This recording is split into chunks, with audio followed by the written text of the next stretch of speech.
Hey guys, Pochi here. New video for you guys. Long time coming, new video. I know I haven't been active on my YouTube channel, but this game has really gotten me wanting to make more content. So expect more Dragon Slayers content. So this video is really just an introduction to the game of those that don't know anything about the game. So what is Dragon Slayers? Dragon Slayers is a platform fighting game. Think of something like Smash Brothers, Rivals of 8th, or Slap City. Games that are notoriously easy to learn but hard to master. It's going to be PC only to begin, free to play. I'll go in depth in this presentation of what free to play means for them. It's going to be online play, 6 characters that we know, and on May 1st is their Kickstarter for the game. If you want to try the game out earlier than official release, check out the Kickstarter that's going to be on May 1st. I don't know what the incentive is going to be, how much you have to put out for the Kickstarter to get the game in an early access state, but make sure you have that in your calendars. And there's a potential Smash Summit 8 appearance for this game. The importance of that is huge because Smash Summit is viewed by a lot of platform fighting fans, not just Smash Brothers, just in general, even fighting game fans. So having Dragon Slayers there would be big for the game. The first character I'm going to be showing you guys is the Slugger, the first out of the 6. I believe it's going to be the one of the faces of this game, because you see in that previous slide in the background you saw the Slugger.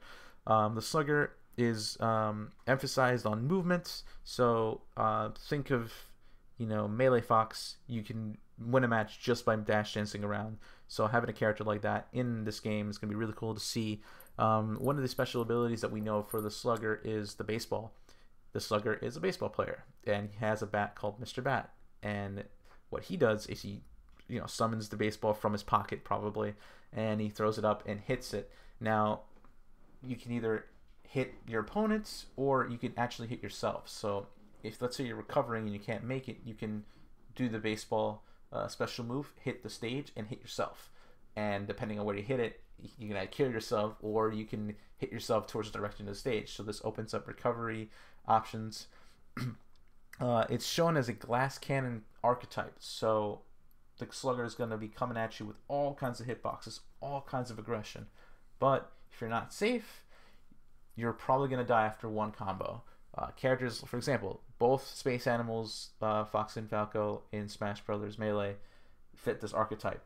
A lot of combos, but someone like Marth or any other character can kill them very easily. So the Slugger does fit that bill. And expression is really huge for this character. I would probably guess that there's going to be a Slugger that's going to come out full aggression. There's going to be a Slugger that's going to come out that's really campy with the baseball. There's going to be a Slugger that's going to be in the middle. Having that ability to be really expressive in one character is going to be really nice to see.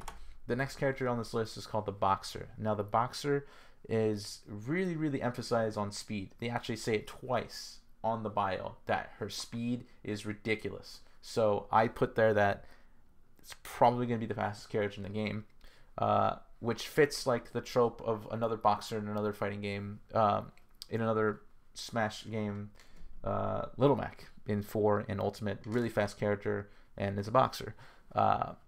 She uses meter.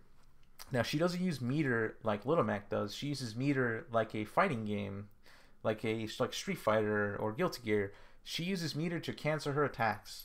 So, for example, let's say you're coming at her and you hit someone with a jab and you have enough meter, you can probably do a 2-jab combo into a special, and that could kill. So being able to have that trope in a character is going to be really cool to see. And instead of running across the stage, she just dashes like a boxer would, because a boxer usually is trying to bait you in. So you can probably dash in, dash back, and then punish. The next character on this list is the Archer. The Archer fits this fighting game's trope of 2 characters in one. The Archer on the left, the little boy, and the wolf on the right. And the way they combine is the wolf, the Archer gets on top of the wolf, with his enormous bow and just coming at you. One of the special moves that we know of the Archer is the spiritual arrow. The way that works is the Archer shoots the spiritual arrow onto the stage, and there's 2 things that you can do with that. You can either dive onto the arrow, so depending on how far you can go to it, or you can recall the arrow back. This opens up 2 things, recovery and mix-ups. and mix-ups in the sense of I shoot the arrow, my opponent does not know where the arrow is or does not pay attention to it, is dashing away. I go to the arrow, and now I'm in an advantage state. A rushdown style type of character, which makes sense, fits the wolf mentality here. Wolves naturally are very aggressive animals and will attack you head on. So this fits the archer very well. Projectile oriented, that's where the archer comes in. The archer's probably not going to do much or any moves with his fists. It's going to probably be mostly specials with his arrow, and the wolf will take care of the close range attacks. And the last point there is for my animal friends that like wolves, for example. The spy is the next character here. Really emphasizes on being tricky on the bio. So it even goes in depths that she would be using gunpowder in some way in her attacks to win the match. One of the special moves that's being shown out for the spy is gravity grenades. The way that works is you throw the grenade, and once it explodes, it pulls people into the center of the explosion. This opens up also recovery for the spy. If you're far away from the stage but you throw a gravity grenade and it explodes on the right hitbox for you, you can probably bounce back into the stage and recover if you don't have a recovery. Trap-based gameplay for this character as well, that immediately hit to someone like Snake, who uses C4 and is very elusive in his movement to try to bait you into stepping over his C4. The spy will probably have something very similar to that. Projectiles for the spy as well, and she looks pretty fly. The artist, one of the more neat and really new archetype type characters for a platform fighter that I've ever seen. In her bio, it describes an ink trail that appears when she's moving or when she launches enemies, which in turn can be used for movement for her. She summons what is called sumi-e paintings. I probably butchered that. Sumi is another word for ink, so they're ink paintings, and she has attacks that buffs her paintings. So she'll have like a minion out of paintings that will help her attack on the battlefield. She is a floaty type archetype, so think of something like Jigglypuff. And because she's floaty, it opens up all types of approaches that are not normal for the rest of the cast.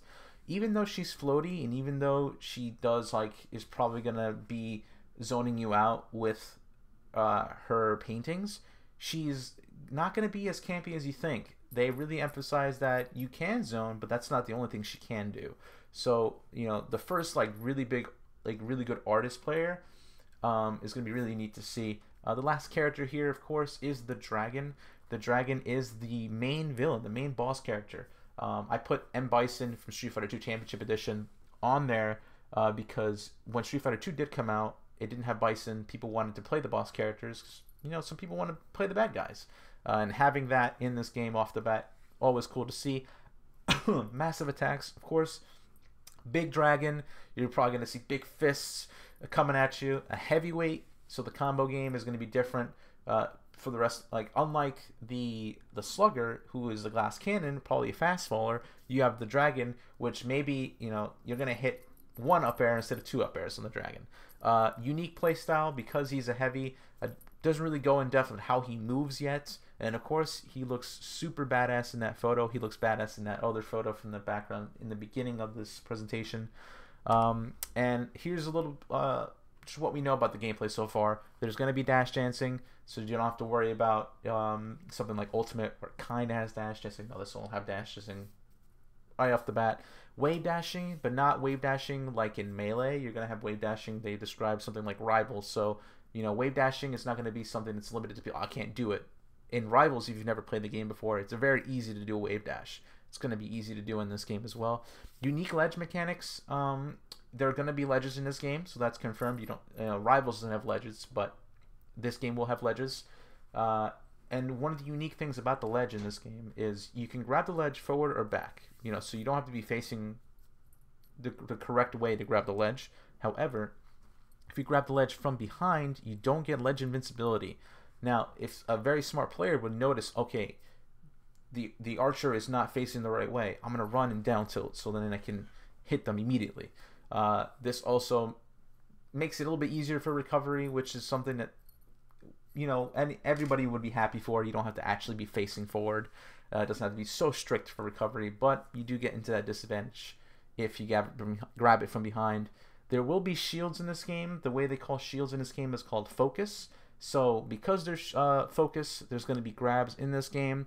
Whether there'll be like chain grabbing, they really didn't go in depth. We don't know yet. I misspelled that there, but there's going to be low landing aerials. So think of something, they were tinkering with having something like 64 like landing aerials, but that's like immediate. So they're saying think of something like an L canceled aerial for melee, but you don't have to press the button to L cancel, so you don't need to have that muscle memory for it, which opens up, you know, the whole mentality of easy to learn, hard to master. There's going to be disjoints in moves, depending on, you know, I don't know what character or if all the characters will have disjoints on their moves, but having that does open up the combo game. And the last point here is one of the coolest things I've seen yet in a platform fighting game. There's gonna be air dashing. So in another game, Guilty Gear, for example, that has air dashing. Most characters can air dash. In this game, it looks like every character can air dash, which opens up recovery and combo game immensely. So I'm already like thinking of different like acronyms people are going to put, like air dash cancel this. So just having that as a movement option is going to be really cool to just play. Just a little slide here about the online play and the free-to-play model. They're using Photon Quantum for online and the PlayFab service for leaderboards. So if you go on either of those websites, you know, big name companies do use those, especially Photon Quantum. If you're worried about rollback or anything, they specifically state that the inputs are going to be only between the players, and there's going to be low latency if any. So online play should be really, really good, and it's completely free to play. You don't have to pay anything for the game. There's going to be no loot boxes you have to buy to get characters for this game. The only thing, if you want to put money into the game, is just for cosmetics. So if there's like a cool costume for a character that you want, you can put real life money for it, but that won't obviously make your character stronger or anything like that. The last thing here, future info, if you want to know more about the game after this video, because this won't be the end-all be-all video, the game is still in development. First thing I would always join is their Discord. Really cool amounts of people, very active. I'm in there all the time, so if you guys want to talk to me, I'm there. The parentheses hashtag NTIPIP, those in the Discord would know what I'm talking about. The Metagames YouTube channel, Twitter, and their website are also big resources to go to check out anything new about the game. On their website, they actually have a newsletter that you can sign up for. So let's say you're not on their, you know, you're not going to have their website as your homepage, but you'll get an email if there's something big coming out for the game. Just, I guess, closing thoughts from me. I'm really excited for this game. I can't wait to get my hands on this game and play it and stream it for you guys and talk about it more and see this game just become super, super big. I'm hoping that it becomes super, super big, and that Summit does help for that if it gets into Summit. Thanks for watching, everybody. If you have any more questions, of course, you can leave a comment. I'm going to put links to the Discord, the YouTube channel, the Twitter, and the website in the description of this video. And hopefully I have a new Dragon Slayers video very soon for you guys. Take care.